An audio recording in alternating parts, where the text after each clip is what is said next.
أعوذ بالله من الشيطان الرجيم بسم الله الرحمن الرحيم الحمد لله رب العالمین الرحمن الرحیم مالک یوم الدین صدق اللہ العظیم۔ میں گواہی دیتا ہوں کہ اللہ ایک ہے اور وہی عبادت کے لائق ہے، اور وہ تمام مخلوق کا پالنے والا خالق، مالک اور رازق بھی ہے۔ میں اس بات کی گواہی دیتا ہوں کہ محمد مصطفیٰ احمد مجتبیٰ رسول عربی صلی اللہ علیہ وسلم اللہ رب العزت کے بندے اور آخری رسول ہیں اور خاتم النبیین بھی ہیں۔ ہم سب کا یہ عقیدہ ہے، بلکہ تمام امت مسلمہ کا یہ عقیدہ ہے کہ ان کے بعد کوئی اور نبی نہیں آنے والا، نبوت کا دروازہ ان پہ بند ہو چکا ہے۔ معزز سامعین کرام، آج ہم آپ کے سامنے ایک ایسا نایاب، پاورفل، مجرب اور آزمودہ وظیفہ لے کے حاضر ہوئے ہیں۔ یقین جانے اکثر لوگ کہتے تھے حضرت ہم بہت سالوں سے وظائف کرتے آ رہے ہیں، بہت ہمیں مہینے ہو چکے ہیں وظیفے کرتے ہیں، لیکن آج تک کسی وظیفے نے اثر نہیں دکھایا۔ تو معزز سامعین کرام، پریشان حال لوگوں کے لیے ایک تحفہ ہے۔ میں گارنٹی دیتا ہوں آج کے اس وظیفے کی کہ جس شخص نے میرے اس بتائے ہوئے طریقے کے مطابق عمل کیا تو 100% گارنٹی کے ساتھ اس کی ساری ٹینشنیں، ساری مصیبتیں، ساری پریشانیاں، درد، دکھ، تکالیف ختم ہو جائیں گے۔ معزز سامعین کرام، اکثر لوگ کہتے ہیں نا حضرت وظائف اثر نہیں کرتے۔ دیکھیں آج کے ویڈیو کے اندر میں آپ کو کمپلیٹ حل بتانے والا ہوں کہ بھائی وظائف اثر کیسے نہیں کرتے، اور جن لوگوں کے وظائف اثر کرتے ہیں وہ ایسا کون سا کام کرتے ہیں جس کی وجہ سے ان کا وظیفہ اثر کر جاتا ہے اور ان کی ٹینشنیں، مصیبتیں، پریشانیاں ختم ہو جاتی ہیں۔ جو لوگ یہ کہتے ہیں کہ کاروبار ترقی نہیں کر رہا، کاروبار میں ترقی کے لیے نایاب تحفہ ہے۔ تو خیر چلتے ہیں آج کے وظیفے کی طرف۔ ویڈیو کو زیادہ لمبا نہیں کروں گا، انشاءاللہ شارٹ سی ویڈیو ہوگی، لیکن آپ سے ریکویسٹ ہے کہ ویڈیو کو کمپلیٹ واچ کیجیے گا تاکہ آپ لوگوں کا نقصان نہ ہو جائے۔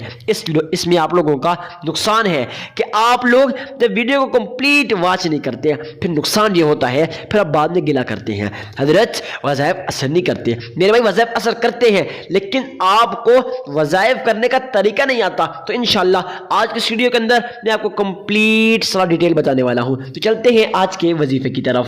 معزز سامعین کرام، آج ایک ایسا وظیفہ بتانے والا ہوں کہ جس نے اس وظیفے کو کیا اگر وہ فقیر ہے بادشاہ بن جائے گا۔ تو سب سے پہلا کام یہ ہے کہ آپ لوگوں نے اپنے ذہن کے اندر یہ خیال پیدا کرنا ہے کہ انشاءاللہ میرا یہ وظیفہ قبول ہوگا۔ اکثر لوگ کہتے ہیں نا حضرت ہمارے وظائف اثر نہیں کرتے، ان کے ذہن میں یہ خیال ہوتا ہے کہ کیا پتا شاید کہ میرا وظیفہ قبول ہوگا یا نہیں ہوگا۔ نہیں بھائی، آپ لوگوں نے اس طرح سے بالکل نہیں کرنا۔ آپ کے ذہن کے اندر یہ خیال ہو کہ انشاءاللہ میں یہ وظیفہ کر رہا ہوں تو میرا رب اس وظیفے کو قبول کرے گا، میری ٹینشنوں کو، میری مصیبتوں کو، پریشانیوں کو، درد کو، دکھ کو، تکالیف کو ختم کر دے گا۔ تو اب آپ نے اپنے مائنڈ کے اندر یہ چیز بٹھا لینی ہے۔ اس کے بعد آپ لوگوں نے اللہ کے حضور صدقہ دینا ہے۔ صدقہ کتنا دینا ہے، کس کو دینا ہے، کیسے دینا ہے، تو میں آپ کو بتا دیتا ہوں۔ معزز سامعین کرام، آپ لوگوں نے اللہ کے حضور صدقہ کسی غریب، کسی مسکین، کسی عاجز، کسی فقیر اور کسی لاچار کو دینا ہے۔ ان لوگوں کو کیوں دینا ہے؟ کیونکہ یہ لوگ آپ کے صدقے کے محتاج ہوتے ہیں۔ جب آپ لوگ ان کی مدد کرتے ہیں نا، یقین جانے میرا رب آپ کی مدد کرتا ہے، آپ کو غیب کے خزانوں سے رزق عطا کرتا ہے، آپ کو ایسی جگہ سے رزق عطا کرتا ہے جہاں سے آپ کا وہم و گمان بھی نہیں ہوتا، آپ کے ذہن میں نہیں ہوتا۔ ارے بھائی اتنا رزق آیا، مگر کہاں سے آیا، کیسے آیا؟ وہ صرف اور صرف یہ وظائف کرنے کی پاور ہوتی ہے، برکت ہوتی ہے۔ تو خیر معزز سامعین کرام، آپ لوگوں نے اللہ کے حضور صدقہ دینا ہے۔ اب صدقہ دینا تو ہے، اس چیز کو پتہ چل گیا، لیکن صدقہ کتنا دینا ہے اور کس کو دینا ہے؟ اکثر لوگ یہاں پہ کنفیوز رہتے ہیں۔ دیکھیں صدقہ آپ لوگ جب بھی دیں اخلاص کے ساتھ دیں، اور جتنی آپ کی استطاعت ہے اپنی استطاعت کے مطابق صدقہ دیجیے۔ اگر آپ لوگوں کی استطاعت 1 روپے 1 آنے کی ہے نا، آپ وہ بھی اللہ کی راہ میں خرچ کریں۔ اس میں شرمانے کی کوئی بات نہیں ہے کہ 1 روپے کا نا، جی ہاں آپ وہ بھی اللہ کی راہ میں دیں۔ تو خیر معزز سامعین کرام، اب آپ لوگوں نے اللہ کے حضور صدقہ اپنی استطاعت کے مطابق دینا ہے، لیکن صدقہ دینا کس کو ہے؟ اکثر لوگ یہاں پہ کنفیوز رہتے ہیں۔ دیکھیں آپ لوگوں نے اللہ کے حضور صدقہ دینا ہے اور کسی غریب کو دینا ہے، کسی مسکین کو دینا ہے، کسی عاجز، کسی فقیر اور اور کسی لاچار کو دینا ہے۔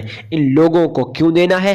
کیونکہ یہ لوگ آپ کے صدقے کے محتاج ہوتے ہیں۔ جب آپ لوگ ان کی مدد کرتے ہیں نا، یقین جانے میرا رب آپ کی مدد کرتا ہے، آپ کو غیب کے خزانوں سے رزق عطا کرتا ہے، آپ کو ایسی جگہ سے رزق عطا کرتا ہے جہاں سے آپ کا وہم و گمان بھی نہیں ہوتا، آپ کے ذہن میں بھی نہیں ہوتا۔ ارے بھائی اتنا رزق آیا مگر کہاں سے آیا، کیسے آیا؟ اب آپ لوگوں کے ذہن کے اندر بھی نہیں ہوگا، انشاءاللہ میرا رب آپ کو عطا کرے گا۔ تو خیر معزز سامعین کرام، آپ لوگوں نے صدقہ دے دیا، اس کے بعد آپ لوگوں نے اللہ کے حضور درود ابراہیمی کو پڑھ لینا ہے۔ درود ابراہیمی کو کتنی بار پڑھنا ہے، کیسے پڑھنا ہے، کہاں بیٹھ کے پڑھنا ہے؟ تو آئیے میں آپ کو بتاتا ہوں۔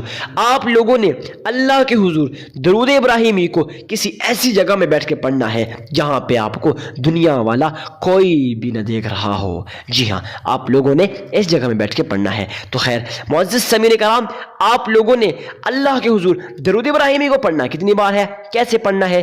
تو میں آپ کو بتا دیتا ہوں۔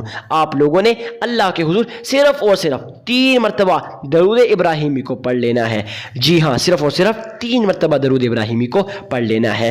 اور پڑھنا کیسے ہے؟ تو سب سے پہلے آپ لوگوں نے اپنے ذہن کے اندر یہ خیال پیدا کرنا ہے کہ گویا آپ روضہ رسول کی جالیوں کے سامنے کھڑے ہو۔ محمد مصطفیٰ احمد مجتبیٰ رسول عربی صلی اللہ علیہ وسلم آپ کے درود ابراہیمی کو سن رہے ہیں۔ جب آپ اس طرح سے کہیں گے انشاءاللہ آپ کا درود ابراہیمی بھی قبول ہوگا، آپ کے صدقات بھی قبول ہوں گے، اور آپ کی یہ ساری مصیبتیں، پریشانیاں، ٹینشنیں ختم ہو جائیں گی۔ اب آپ لوگوں نے درود ابراہیمی کو پڑھنا ہے، مگر کیسے پڑھنا ہے؟ تو آئیے ایک مرتبہ میں آپ کو پڑھ کے بتا دیتا ہوں۔ اللهم صل على محمد وعلى آل محمد كما صليت على إبراهيم وعلى آل إبراهيم إنك حميد مجيد اللهم بارك على محمد وعلى آل محمد كما باركت على إبراهيم وعلى آل إبراهيم إنك حميد مجيد۔ اب آپ لوگوں نے اس طرح سے 3 مرتبہ درود ابراہیمی کو پڑھنے کے بعد آپ لوگوں نے 1 گلاس پانی لے لینا ہے۔